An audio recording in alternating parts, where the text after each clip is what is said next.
Palambot ako ng tuwalya mga idol. Ano to? Semi papaitan yan. Tuwalya, ito yung pampapait natin. Nilagyan ko na doon ng kalamansi. Saka yung balot nilagay ko. Ayan, semi papaitan tuwalya lang nabili ko. Kasi ito naman ulam nila yan. Gawin natin pork stick. Lagyan natin itong ano. Ayan, mushroom. Tapos ito sibuyas. Yan, 6 na piraso.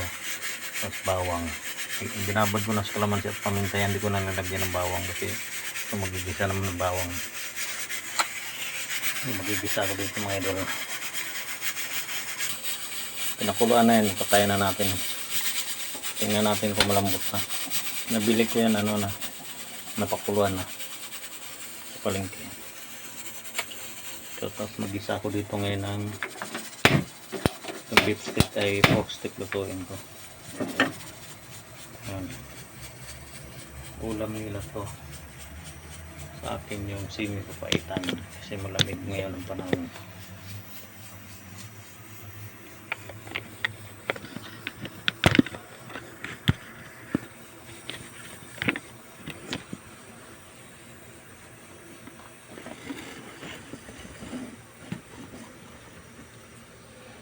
Tayong tag-video kaya mahirap magano. Okay lang, practice lang tayo. Gigisa ko dito ng ano. Gigisa ko ng bawang.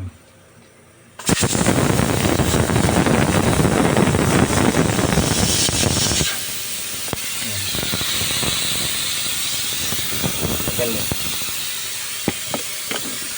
Untuk masuk ke kain bago dia pengen suka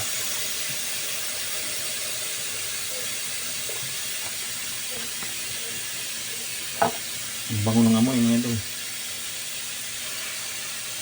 sobrang bango.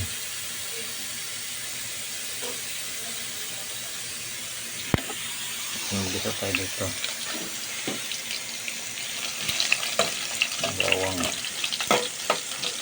Lagyan natin sa abuhan natin mga idol. Mahirap lang tayo. Walang pera ang pampagawa.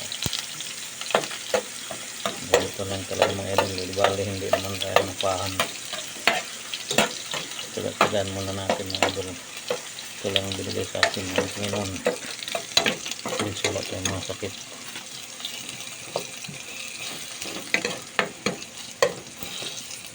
Ito pala papa ko nasa hospital admit. Sana nasa labas na siya.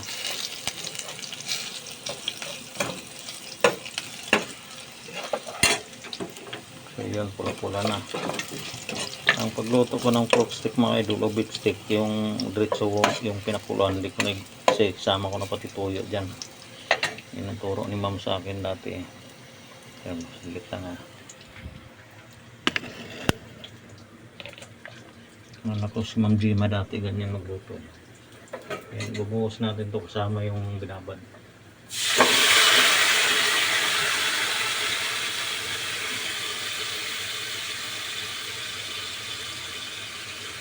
Ayan, ito mga gima sa akin mga idol. Malambutin.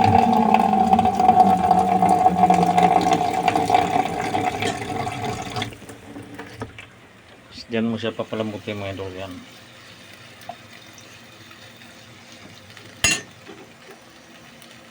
So, stop ko muna mga idol mga idol. Ayan, pigaan natin ulit lang kalamansi mga idol. Hindi ko isama yung buto. Yung balat lang ilagay natin dyan para pampapait niya.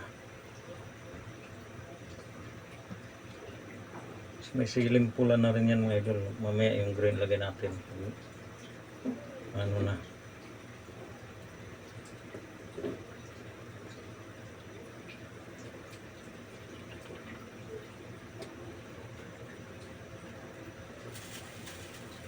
Yan. Pakita ko sa inyo mga idol ha. Yan. Mukulo na. Ito naman. Mukulo na rin. Yan. Patuyuin natin ito bago lagyan ng sabaw.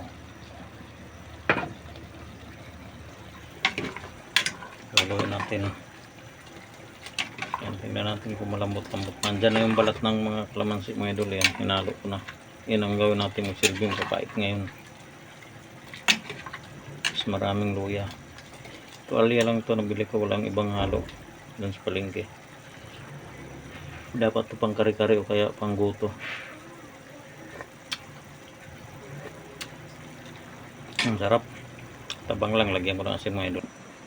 Mga idol, nilagyan ko na ng tubig kasi yan ang magsilbing papalambot sa atin.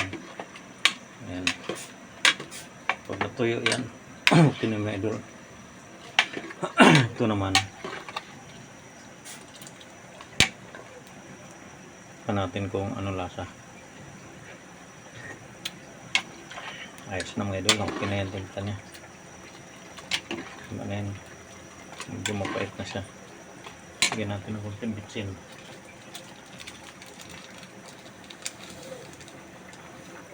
Ito.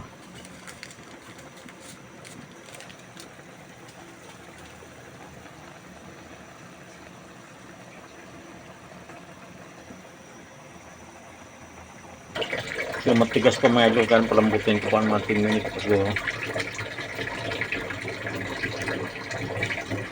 Minutes man ito matigas pa. Dagdagan ko konti ng sabaw.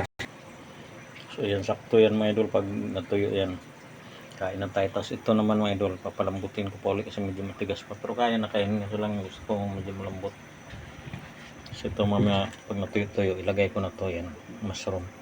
Tsaka yung sibuyas. Ito naman sa simi papaitan. So yun lang mga idol. Mamaya ulit pag naluto na, update ko kayo, kain tayo. So yun lang, bye bye. Maraming salamat sa panonood.